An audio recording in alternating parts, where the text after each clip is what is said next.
Hello, Wizard of Oz fans. If you're a fan of the Wizard of Oz, then stick around because I think this video will interest you.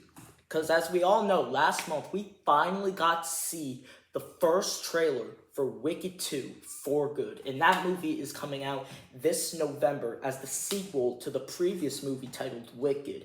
And we finally get to see what's next for both Alphaba and Glinda. And not only that, we get to hear how the characters like the Cowardly Lion, the Tin Man, and the Scarecrow came to be. So I'm also so excited for that. Me and my mom and my brothers are so excited to see Wicked for Good.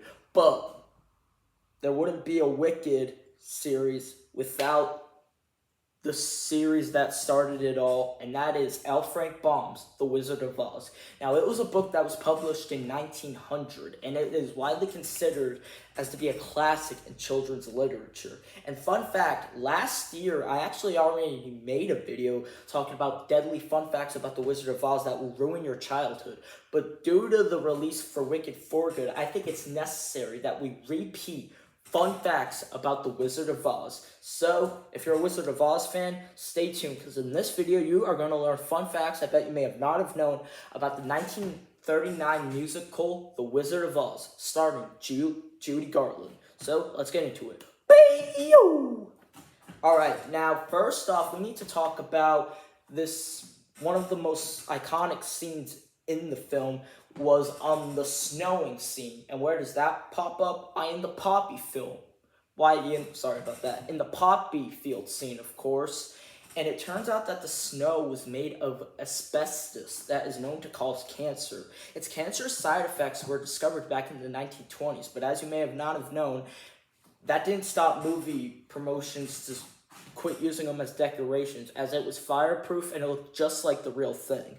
And now let's get into the actor that played the Tin Man. And fun fact, he was actually originally played by two actors. And the first actors was Buddy Ebsen and, of course, Jack Haley, the man we all know today as the Tin Man. But why were there two actors originally casted to play the Tin Man? Well, you're about to find out why.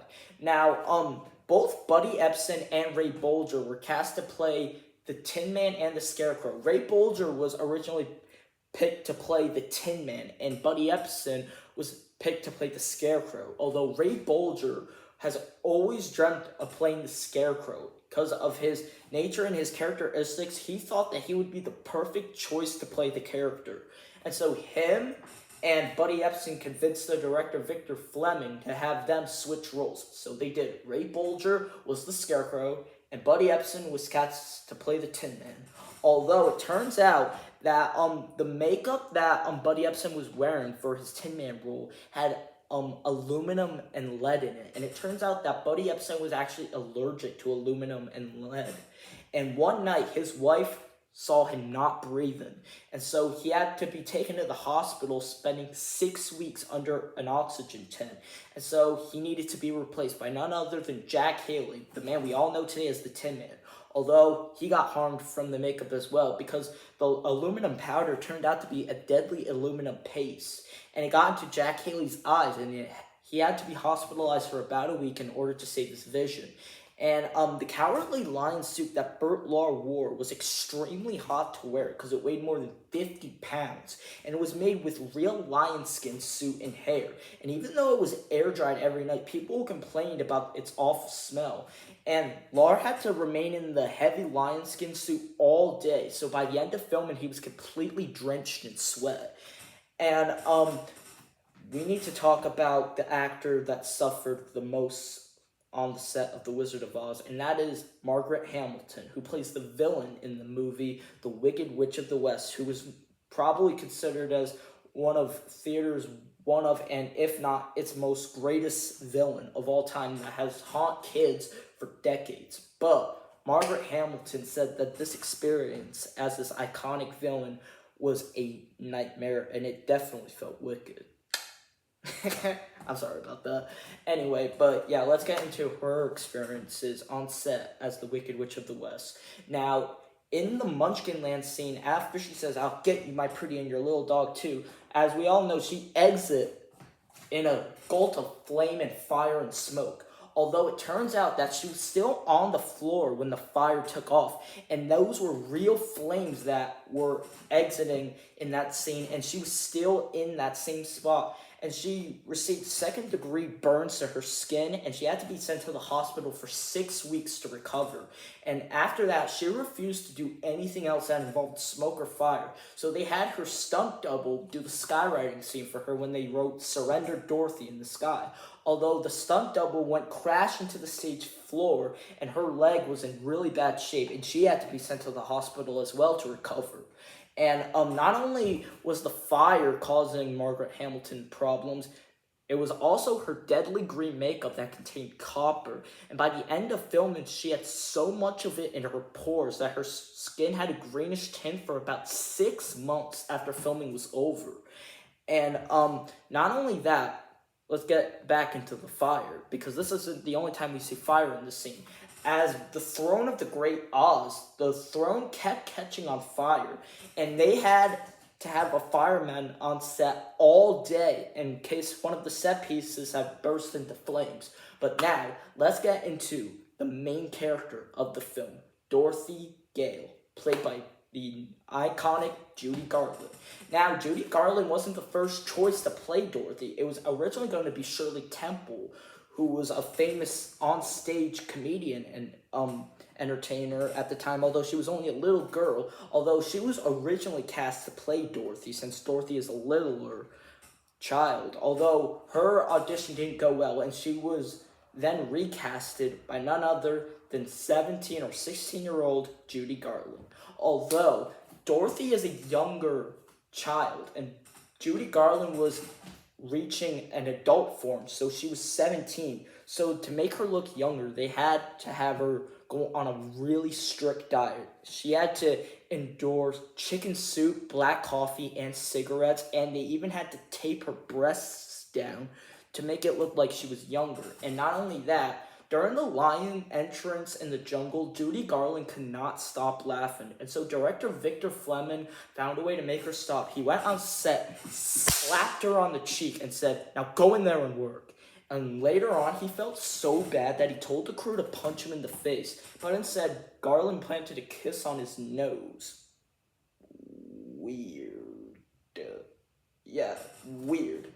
And as we all know, Toto, who is played by a female dog named Terry, she was paid so much money, and she even got paid than more of the Munchkin actors in this movie. And about the Munchkins.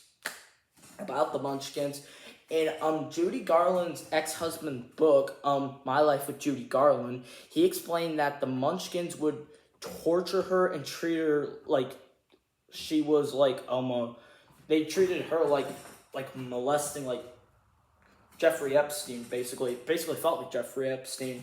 They would like put their hands up her skirt, and they would even ask her out to dinner, and she was like, "I can't say no to you just because you're a midget, but I don't think my mom would be okay with that." And they were like, "Bring your mama over with us." Actors were weird in the 30s, and they would even get arrested for their on-screen behavior, and they had to get bailed out because they were a part of probably the most popular scene in the whole film. And so the policemen had to be on set keeping an eye on them to make sure that they act maturely and vigorously.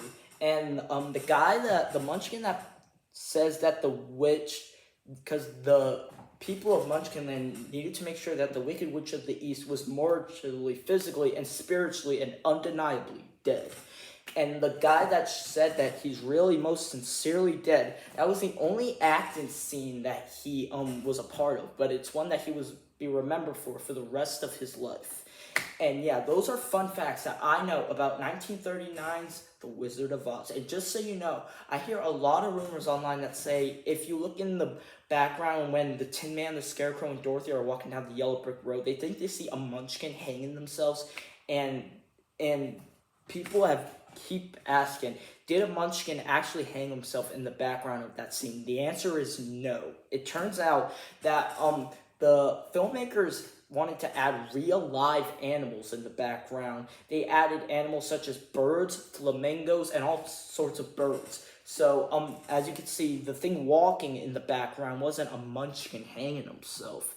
It was a animal in the background, possibly a flamingo. And if you think about it, that's just not logical. Like, why would they just be walking down the yellow brick road, see a munchkin hanging themselves, and still keep filming? I mean, like, wouldn't they actually get notified of it? There is no real audio or radio video of any actors from the movie talking about a munchkin hanging themselves. But yeah, those are fun facts about 1939, The Wizard of Oz. And if you want, maybe tomorrow or sometime soon, I can break down fun facts about 2024's Wicked, starring Ariana Grande and Cynthia. So I could do that since Wicked 2 is hitting theaters in November.